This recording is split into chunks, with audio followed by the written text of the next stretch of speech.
O voceiro do BNG no Congreso dos Deputados, Néstor Rego, mantivo un encontro con veciñas e veciñas de Lugo onde presentou as medidas que o BNG conseguiu para o acordo de investidura do Goberno do Estado.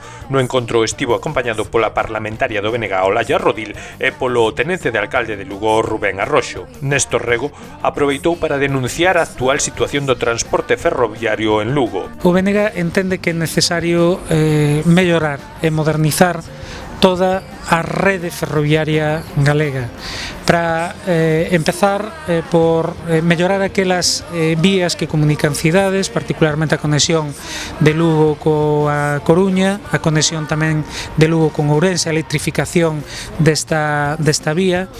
É necesario implantar servizos de proximidades, é necesario conectar pois esta cidade de Lugo coa capital do país, con Santiago de Compostela, e é preciso pois actuar tamén na modernización da liña de Feve que une todo o norte da provincia da Coruña e da provincia de Lugo, e que é unha das máis deterioradas do noso país.